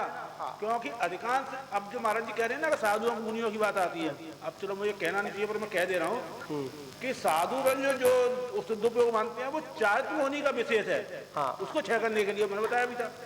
और यहाँ पर तो दर्शन मोह की विशेष बात हो रही है, दर्शन मोह का आखिर क्षय हो या उपयोग हुआ कैसे, तो वही उसका एक ही रास्ता है। एक बात और भैया, हमारी जब पहली चोट ही ढीली पड़ेगी तो अगली चोटों का भरोसा नहीं। तो आचार्य ने यहाँ पर पहला एक ऐसा वज्र प्रहार कर दिया आपके लिए, पहला प्रयत्न मार दिया। अगर आपको अगर आपको संसार का जो छेद करना है तो एक प्रहार मार दिया, आप शुद्ध उपयोग से जड़ में मार दो, जड़ तोड़ दो। आप जड़ तोड़िए, और जड़ मानते हैं कि चोट लगने पर वो नहीं टूटी, अंजन चोर ने एक नहीं काटी थी, सब एक बार में काट दी थी, एक साथ निकाल दो तो काम हो जाएगा। आचार का जो रहती है, संशय रहती है, डाउट रहता है, वहाँ सम्य दर्शन होता ही नहीं। बिल्कुल बिल्कुल। यहाँ पर कोई सिद्धि नहीं होती। यहाँ पर है कि जब भी आपको दर्शन मोह का क्षय करना है तो शुद्ध उपयोग का प्रहार कर दो। एक बात महाराज जी। हाँ जी नमस्ते महाराज जी। हाँ सौतंबर मत वाले एक बात कहते हैं क्या? कि भगवान महावीर ने कपड़े उतारे नहीं थे, कपड़े उतर गए थे, समझा? ऐसे हमारे कपड़े उतर जाएंगे, उतारने की आवश्यकता नहीं है। मोक्ष मार्ग तो कपड़े कह देते हैं, ठीक है ना? तो ये क्या है कि यहाँ दिलाई दी जाती है, ठीक है, और दिलाई देने पर है वो अपने को स्वतंत्र हो जाता है। इसलिए आचार्य ने कहा है कि मानते हैं चौथे गोस्वामी में आत्मा की गई अनुभूति प्रारंभ होती है, इस बात को कोई दिक्कत नहीं। परंतु जहाँ भूमिका है परंतु उसको हम विकार से नहीं है।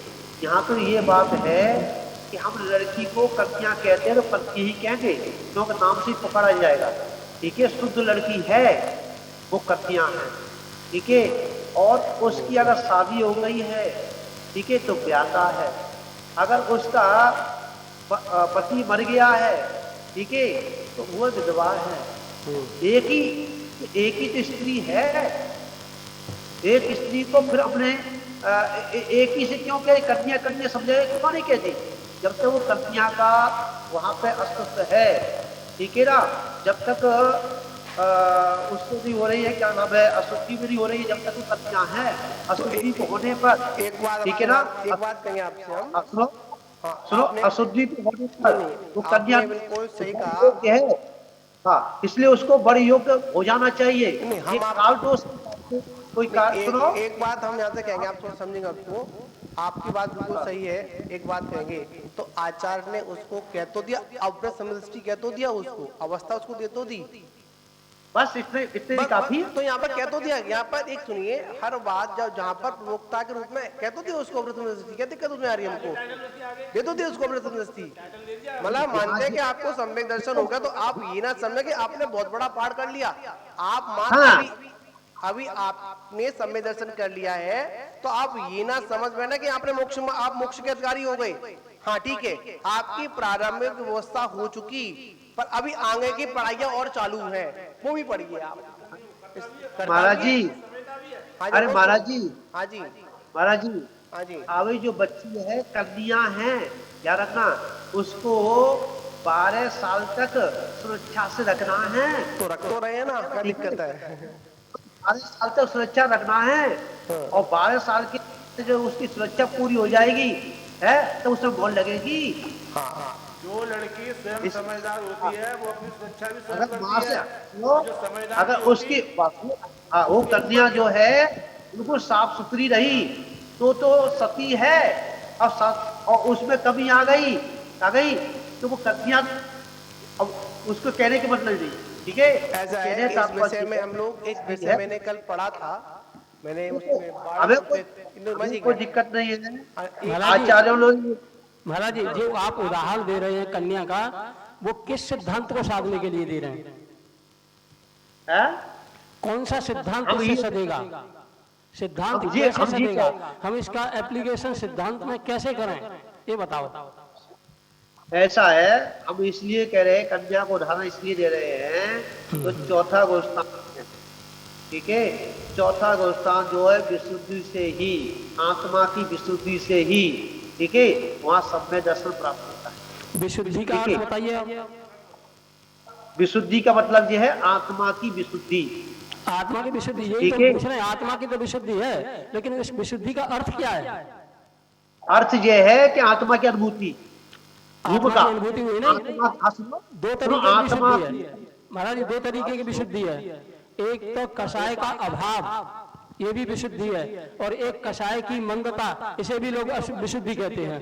तो अभाव वाली विशुद्धि या मंदता वाली विशुद्धि? जी, मंदता वाली विशुद्धि ये भी विशुद्धि के रूप में कही जाती है, और अभाव वाली विशुद्धि भी विशुद्धि के रूप में कही जाती है। आप विशुद्धि के अर्थ में कौन सी विशुद्धि को ले रहे हैं? कहीं पर भी लगा लो, अगर कहीं पर दबी वही है वो कैसे कसाय। कहीं पर ऐसे नहीं लगेगा। चलो इस विषय क्यों? में महाराज जी, एक मिनट में, कुछ समय भी हो रहा है। अरे बात सुनो, एक मिनट अरे सुनो, बात आप इस को विषय को उपसम मैं बाद में छाया लूंगा। छाया किया ना दिया, तो वहां लगाएंगे। जहाँ उपसम हुआ है तो वहां पे कौन सी विशुद्धि है? उपसम विशुद्धि है ना। वहाँ उपशम हुआ है, वहाँ उपशम काय से हुआ है। आत्मा में क्या हुआ है? आत्मा के चारित्र गुण में क्या हुआ? आत्मा के ज्ञान गुण में क्या हुआ? इधर देखो। कर्म में क्या हुआ वो बाद में देखेंगे। आत्मा के उपयोग में कौन था? आत्मा के उपयोग में कर्म था, विषय था, या आत्मा के उपयोग में आत्मा थी? अरे सुनो, आत्मा तो निगोदिया के अंदर भी है, वहां पर भी पूरी शक्ति है। महाराज जी, मैं ये पूछ रहा हूं कि आत्मा के जब उपशम सम्यक्त के काल में उपयोग में कौन था? आत्मा थी, कर्म थे, या देवशास्त्र गुरु थे? अरे उपशम अब जितना उसका समय था उस समय आत्मा ही थी, कर्म आत्मा ही नहीं थी थी। ना। इसी का नाम शुद्धोपयोग है, इसी का सम्मेलन है। इसी का नाम शुद्धोपयोग है। और इसी के काल में, इसी काल में अनंतानुबंधी का विषय योजन हुआ, वो विशुद्धि है, वो विशुद्धि है। और तत्वार्थ रूप प्रतीति हुई, वो सम्यक दर्शन है। एक ही शरीर में तीन गुणों में तीन काम हुए। एक विषय सुनो, इसको स्वीकार कौन नहीं करता है? सभी लोग करते हैं, हैं? और नाम सभी लोग करते हैं इस बात को स्वीकार। तो इतनी ही तो स्वीकार है, इसमें फिर कोई इफेन बट कहां से आई? फिर इतनी ही आचार्य बात, सुनो, प्रथमोपशम संयुक्त में और अविरति के काल में इतनी ही बात है। उसको एक टाइटल महाराज ने कहा था कि एक टाइटल दे तो दिया कि वो असंयमी है। अब असंयमी है, हम उसमें वो खोजें, व्रत खोजें, महाव्रत खोजें, तो बिल्कुल भी नहीं मिलेंगे। आपको एक बताएं, मैंने एक विषय पढ़ा था बारह में, नहीं, यहाँ विवाद सुनो महाराज जी, यहाँ विवाद इस बात का है कि हम चौथे गोस्थान में ही आ गई बहुत जोर देते हैं। ये जोर देने की बात सुनो, चौथे गोस्थान में समझने की चीज है पहली बात तो, ठीक है। बात समझो, कोई दिक्कत नहीं है, उसे मानो, कोई दिक्कत नहीं है, पर उस पर जोर मत दो। अगर जोर देंगे तो आगे नहीं बढ़ेगा आदमी, ये जीव नहीं बढ़ेगा आगे। इसलिए आचार्यों ने आप हमारी बात तो सुनिए, चौथे गोस्थान में जोर नहीं दिया है। आप मेरी बात तो सुनिए। यहाँ पर स्पष्ट मैं इसको कल विषय करूंगा। आचार्य भगवंत ने 12 षणपेखा के अंतर्गत उसमें अव्रत का जो विषय दिया उन्होंने, अव्रत के अंदर उन्होंने 11 प्रतिमा को वर्णन दिया उन्होंने दिया। नहीं इसमें था, हाँ नहीं, धर्म अनपेक्षा कल मैंने पढ़ा था उनको। उन्होंने स्पष्ट कह दिया कि चतुर्थ पुरुषान वर्ती की दर्शन प्रतिभा भी नहीं है ना? नहीं है। उपचार से उसको श्रावक कहा। सही कहा। और कहाँ है? फिर मैं भी बोलूंगा। इसको कल मैं क्लियर करूंगा। हाँ, अब मैं कल भी हम भी इस पर चर्चा करेंगे। हाँ, चर्चा करेंगे। है, हाँ, कथन उसमें है, आचार कथन है कि मानते हैं कि श्रावक शब्द की परिभाषा चतुर्थ गुणस्थानवर्ती को आचार्य ने श्रावक पद से भी दूषित नहीं, उपचार से कह दिया। कल इस पर चर्चा करेंगे, कल थोड़ी अपन चर्चा करेंगे, गहरी बड़ा चर्चा मार्मिक, करेंगे। थोड़ा इसमें मार्मिक बात है इसमें। जब मैंने उसको पढ़ा था तो मेरे थोड़ा दिमाग थोड़ा में, क्योंकि शिविर की और भी मुझे गाथाएं पढ़ानी थी तो मैं उसको मैंने छोड़ दिया, मैं बाद में देखूंगा उसको विषय को मैं, तो मैंने वही नोट कर लिया। ये विषय वाला मार्मिक है। जब उसमें दर्शन प्रतिमा आदि का वर्णन चलेगा, श्रावक पद की बात चलेगी, यहाँ पर स्टार्टिंग श्रावक पद की प्रारंभता कहाँ से होती है उस विषय में कल अपन देखेंगे, आगे विषय करेंगे। वही गाथा उसके अंदर भी है महाराज जी, उसके अंदर भी है। स्थूल और सूक्ष्म दोनों तरीके से देखेंगे, दोनों भी देखेंगे। है ना। श्रावक होता है श्रद्धावान, विवेकवान और क्रियावान। जब क्रिया आती है ना, मैं तो बस चारित्र आ गया। और दंडावान आ गया तो विवेक तो क्रिया, ठीक है ना। और जब चारित्र आ रहा है तो वो 5वां गुणस्थान बनता है, चौथा बनता था। हाँ, तो अपन इस विषय में तो चौथे गुण संघ का क्रिया रहित हो बहुत गया। हो रहा है। बाद में वे संघ का चर्चा का समय बहुत लेट हो जाते हैं, धूप पड़ रही है, सब वो देखना होता है। आपको वहाँ बैठे ना तो सब देखना पड़ता है, ठीक है ना। में भी श्राव है और श्रावक में भी श्राव है। हाँ उस श्राव को ध्यान रखो। श्रवण भी उसके बिना नहीं है, श्रावक भी उसके बिना नहीं है, ध्यान के बिना। चलिए, बड़ी जिनवाणी माता की जय।